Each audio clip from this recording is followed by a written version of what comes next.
ఈరోజు మన లోతైన విశ్లేషణకు స్వాగతం. ఈ విశ్లేషణలో మనం చాలా ఆసక్తికరమైన, అలాగే చాలా లోతైన ఒక అంశం గురించి మాట్లాడుకోబోతున్నాం. మన మనస్సులో సహజంగా ఉండే జ్ఞానాన్ని, మంచి ఉద్దేశాలను ఏవి అడ్డుకుంటాయి, వాటిని ఎలా తొలగించాలి అనే దాని గురించి మనం చర్చిద్దాం. ముఖ్యంగా బుద్ధుని బోధనల నుండి తీసుకున్న ఒక అద్భుతమైన ప్రకృతి రూపకాన్ని ఈరోజు మనం చూడబోతున్నాం. అవునండి. ఈరోజు మన చర్చకు ప్రధాన ఆధారం the strangler trees pruning the hindrances of the mind అనే మూలం. మనిషి మనసులో పుట్టే చిన్న చిన్న పరధ్యానాలు ఎలా ఒక పెద్ద వృక్షంలా మారి మన సహజ సామర్థ్యాన్ని ఊపిరితీయకుండా చేస్తాయో ఇందులో చాలా అద్భుతంగా వివరించారు. ఖచ్చితంగా. అసలు ఆ చిన్న ఆలోచనలు మన సామర్థ్యాన్ని ఎలా నాశనం చేస్తాయి, వాటిని ఎలా కత్తిరించివేయాలి అనేది అర్థం చేసుకోవడమే ఈరోజు మన ప్రధాన లక్ష్యం. దీనికోసం ముందుగా మనం ఒక దట్టమైన అడవిని ఊహించుకుందాం. ఒక పెద్ద అడవి. అవును, ఒక పెద్ద అడవి. అందులో టేకు, సతిన్వుడ్డు, వేప, ఇబోనీ, డయోస్పైరోస్ లాంటి అత్యంత దృఢమైన చెట్లు ఉన్నాయి. వందల ఏళ్లుగా చాలా బలంగా, గర్వంగా ఆకాశాన్ని తాకేలా పెరుగున్నాయి అనుకుందాం.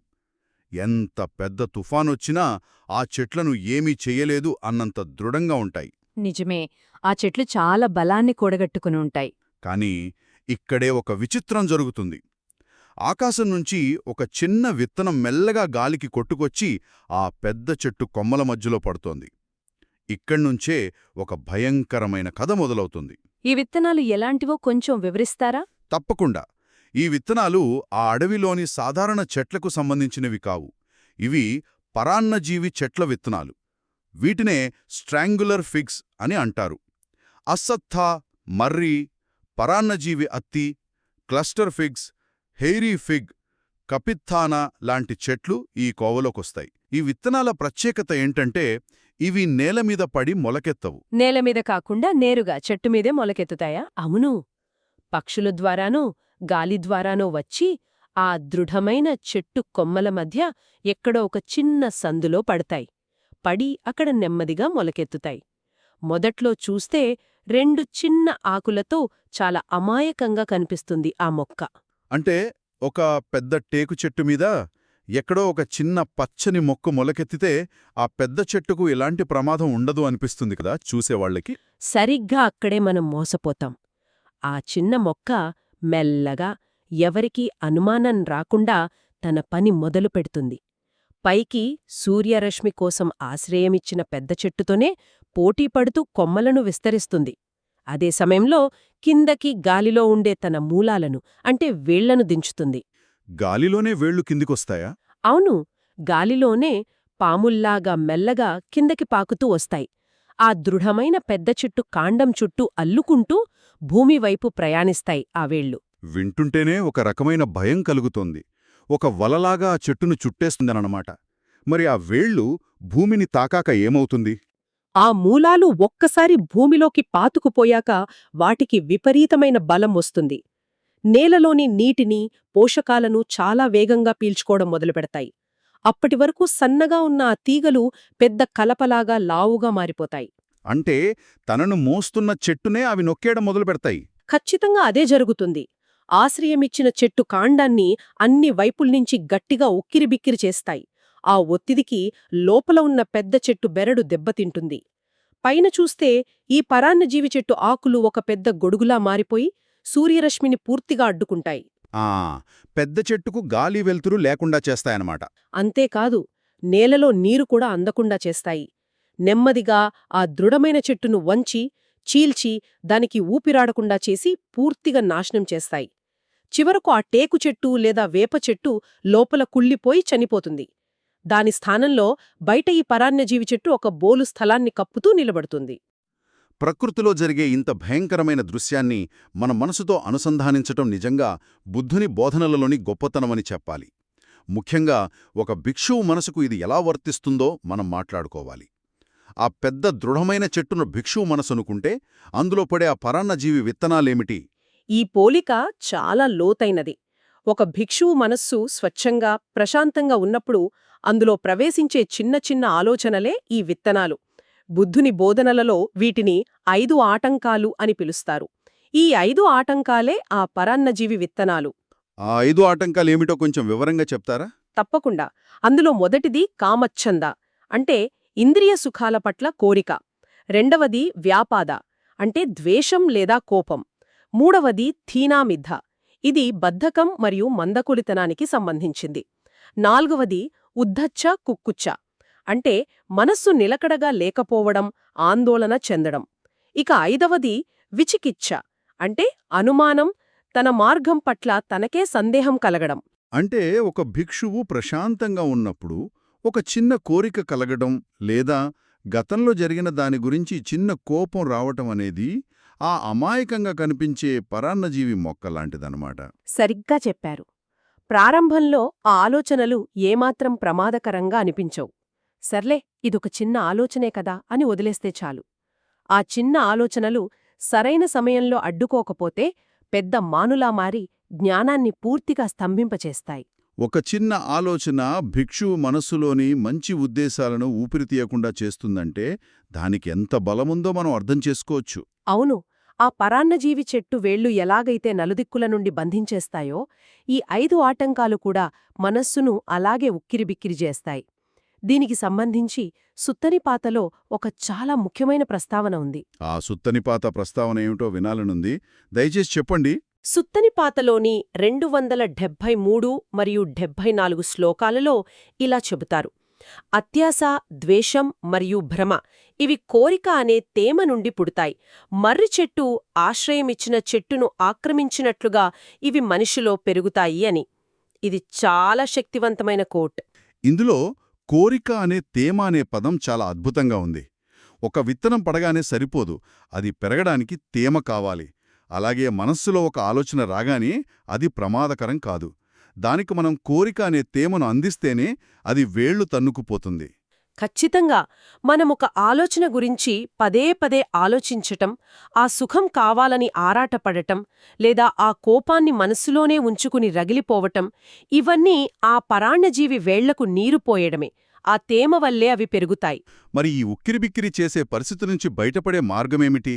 ఒకసారి ఆ వేళ్లు మనసును చుట్టుముట్టడం మొదలుపెట్టాక ఆ దృఢమైన చెట్టు తనంతాను రక్షించుకోలేదు కదా. మరి ఆ చెట్టును కాపాడేది ఎవరు? ఇక్కడే మనం తోటమాలి లేదా అటవీ సంరక్షకుడు అనే భావనను తీసుకురావాలి. అడవిలో ఒక చెట్టును కాపాడటానికి తోటమాలి ఏం చేస్తాడు? పదునైన కత్తి తీసుకుని ఆ పరాన్నజీవి వేళ్లను, కాండాలను నిర్దాక్షిణ్యంగా కత్తిరించివేస్తాడు. బుద్ధుని బోధనలలో ఈ తోటమాలి అంటే మేల్కొలుపుకు కారణమయ్యే 7 అంశాలు. వీటినే బొజ్జంగా అని పిలుస్తారు. మేల్కొలుపుకు కారణమయ్యే 7 అంశాలు అంటే ఇవి ఆ ఆటంకాలను కత్తిరించే సాధనాలు అనుకోవచ్చా? అవును, సరిగ్గా అవే. ఆ 7 అంశాలు ఏమిటో కూడా చూద్దాం. మొదటిది సతి, అంటే నిరంతర ఎరుక. తన మనస్సులో పరాన్నజీవి విత్తనం పడిందని వెంటనే గుర్తించడం. రెండవది ధమ్మ విజయ, అంటే విచారణ. ఈ ఆలోచన మంచిదా చెడ్డదా అని విశ్లేషించడం. ఇది ఆ పెద్ద చెట్టు కొమ్మనా లేక పరాన్నజీవి వేరా అని గుర్తించడం అన్నమాట. అవును. ఇక మూడవది విర్య, అంటే ప్రయత్నం లేదా శక్తి.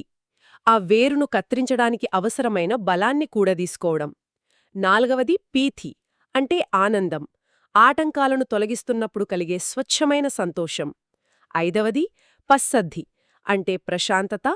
చెడు ఆలోచనల భారం తగ్గుతున్నప్పుడు శరీరానికి మనసుకు కలిగే విశ్రాంతి. వింటుంటేనే ఆ ప్రశాంతత అర్థమవుతోంది.